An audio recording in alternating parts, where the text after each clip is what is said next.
Welcome to Public Health on Call, a podcast from the Johns Hopkins Bloomberg School of Public Health, where we bring evidence, experience, and perspective to make sense of today's leading health challenges. If you have questions or ideas for us, please send an email to publichealthquestion@jhu.edu. That's publichealthquestion@jhu.edu for future podcast episodes. Today, our topic is prescription drugs, what's happening to bring down costs this year and beyond. I speak to Mark Miller, the Executive Vice President of Healthcare at Arnold Ventures, a philanthropy that supports researchers and advocates working on the pricing of prescription drugs. Let's listen. Mark Miller, welcome to Public Health on Call. It's great to talk about an issue that is really important to a lot of Americans, and I know has been important to you, prescription drug pricing. How many years would you say you have worked on this challenge? Over 20 years. I've been at this for 35 years, and I can't rule out that I might have done something longer than 20 years ago, but I just don't remember. Americans pay the highest prescription drug prices. What has kept you going all these years working on this topic?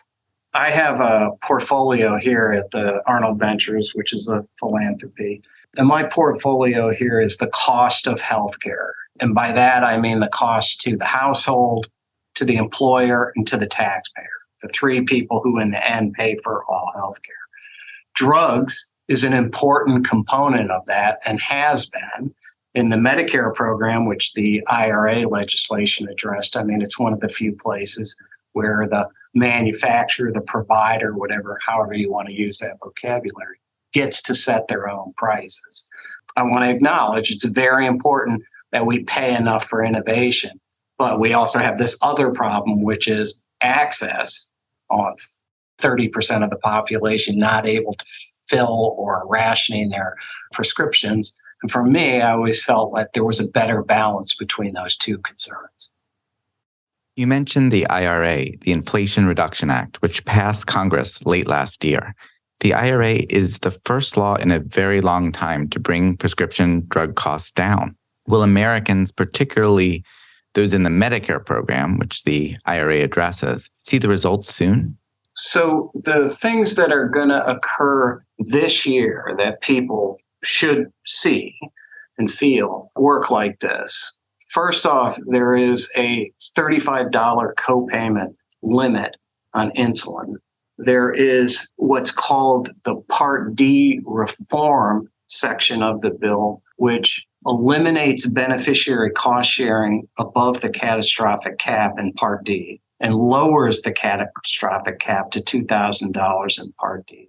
And then there is something called an inflation rebate, in which if the manufacturer increases their list price faster than inflation, they have to rebate that back to the program. So Medicare beneficiaries will see a benefit, many of them, right away. And then in a couple of years, there's the opportunity to even negotiate on some drug prices. Is that right? But in September of this year, they will publish their list of the first 10 drugs under Part D that will be negotiated. And then there'll be a back and forth process, and then there'll be some prices established in 2024 and into 2026. And then more drugs will kind of come on and start to be negotiated from there.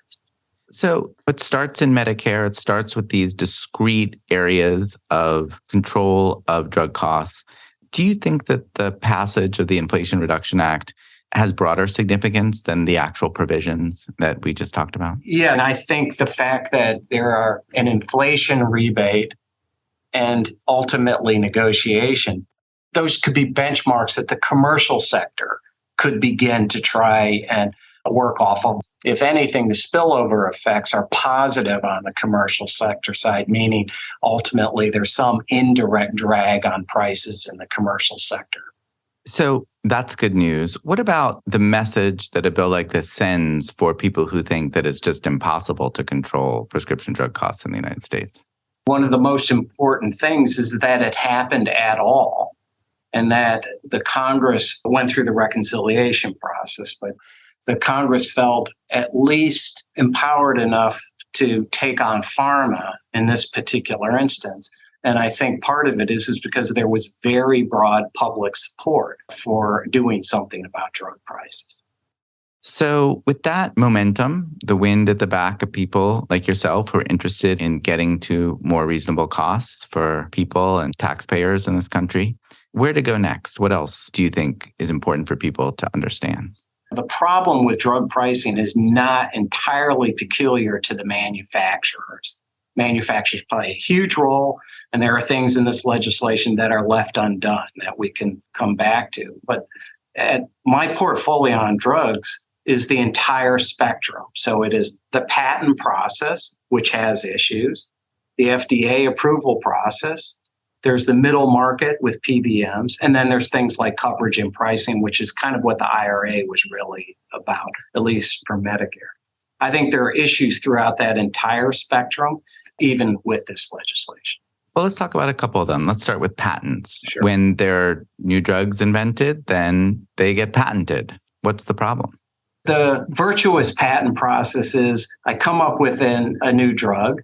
I have some period of time as a monopoly, a government-created monopoly, to set a price, recover my investments in the drug, and then eventually competitors come on, generics, biosimilars, drive the price down, and then the next innovation is where you have to go in order to kind of get another drug at a high price.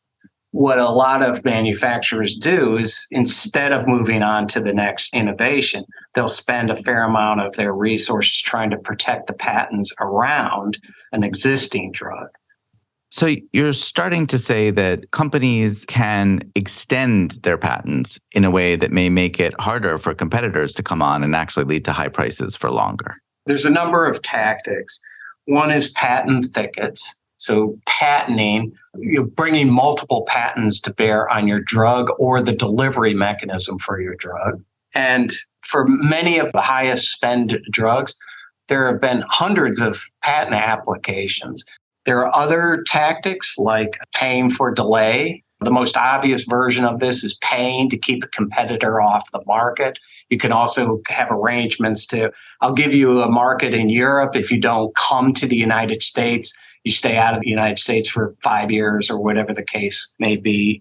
There are tactics like citizens petitions, where if there's a concern about safety, they can petition the FDA about a competitor coming in. These are usually denied because most of them are found to be not really substantive in nature. This is the frustration is that if you care about competition, then this is not the kind of system you should have in place. They should be compelled to kind of move on from one innovation to the next. So what kinds of solutions are there to this problem? What is kind of treated as an obvious innovation and how much attention is paid in sort of reviewing a patent has been shown to be, for example, very different in Europe than in the United States. Europe grants many fewer patents around the drugs, and there's some sense that if there was more oversight and more patent examiners, you would get less of this patenting things that are not true innovation. So there's the obviousness, like, is a patent really a new innovation? But there's also other ideas like you can defend your core patents or you can defend this many patents. There's also legislation that goes after the pay for delay types of behaviors, whether it's having the FTC oversee them, more of that, or the notion of these types of arrangements are specifically prohibited. There's legislation trying to get rid of citizens' petitions that are purely for the purposes of delaying. And I think that having some of these reforms would create a more competitive market. You would probably only feel that over a much longer time period, as you might imagine. Do you think some people would say that playing around too much with patents could undermine the purpose of the patent system, which is to reward innovation? Is that a concern you have in supporting some of these efforts to try to address the abuse of the patent system? Absolutely. And I mean, as much as the industry would not acknowledge it, we do care deeply about not intervening in a way that undercuts innovation. I think the disagreement is whether there is no room for change or at least some room for change. And we think that there is room for change. You could intervene in the patent process without undercutting innovation, but you have to do it consciously and carefully. Yeah. I want to touch on one of the other topics that you had brought up earlier about other areas to think about for controlling drug costs. And this has to do with something that's nothing to do with the manufacturers, but rather pharmacy benefit managers. What's a pharmacy benefit manager? Well, it's an entity that basically, from an insurance point of view, handles the drug benefit, sets up the formulary, sets up the cost-sharing tiers, decides what drugs will be covered. In other words, if I have insurance and I might have like a card for my drug plan, that's the PBM. Correct. And it's negotiating with the companies on the one hand, and then telling me which drugs are preferred on the other. That's right. PBMs are consolidated. There are 3 large PBMs, and they control 80% of the market. And I mean, I might think like maybe it's not such a bad thing to have a company out there that's negotiating on my behalf with the drug companies to get the best prices. That is one thought. And I think that's why the market drives in the direction of consolidation. But in general, I think the other problems that attach to the PBM are that they have decidedly not been transparent with their own clients. And there have been all kinds of problems where what actual rebates, discounts, what they're purchasing drugs for is not being passed on to the insurer, or in this instance, ultimately your employer, or fully passed on. So there's a lot of legislation around transparency and minimum percentages of what has to be passed back to the insurer. The other concerns about the PBMs are, do they always seek, throughout all of this, let's assume the right drug. Do they always seek the lowest cost drug, or do they seek the highest rebate drug? And so maybe your formulary isn't comprised of all of the lowest price drugs because rebates are offered that drive the PBM in one direction or another.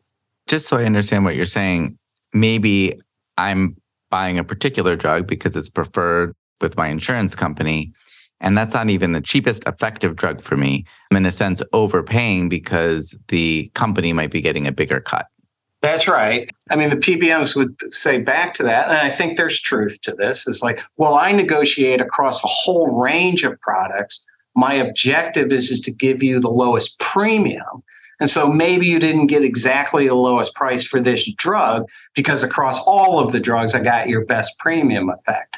But the counter to that is, and are you passing all of it along? And I think there have been some real questions about that.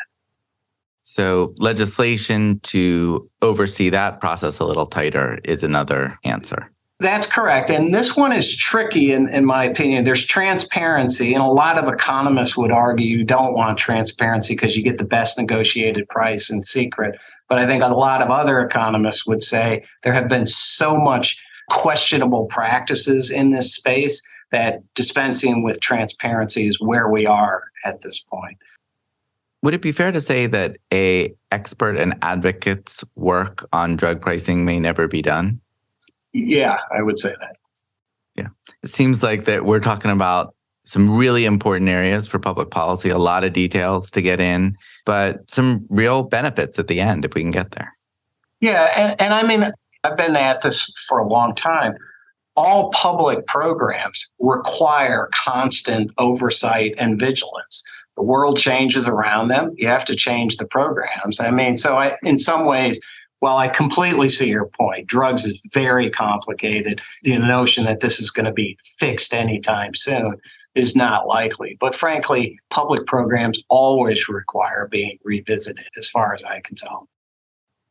Great. Well, this has been fantastic conversation. Really appreciate all the work that you have done and all the ways you're rolling up your sleeves to address this challenge in the future. Thanks so much for joining me, Mark. Yeah, I appreciate you having me.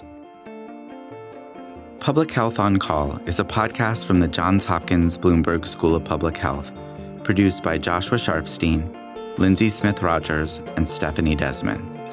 Audio production, by J.B. Arbogast, Holly Cardinale, Philip Porter, Spencer Greer, and Matthew Martin, with support from Chip Hickey. Distribution by Nick Moran. Production support from Catherine Ricardo. Social media run by Grace Fernandez and Shian Briscoe. If you have questions or ideas for us, please send an email to publichealthquestion@jhu.edu. That's publichealthquestion@jhu.edu for future podcast episodes. Thank you for listening.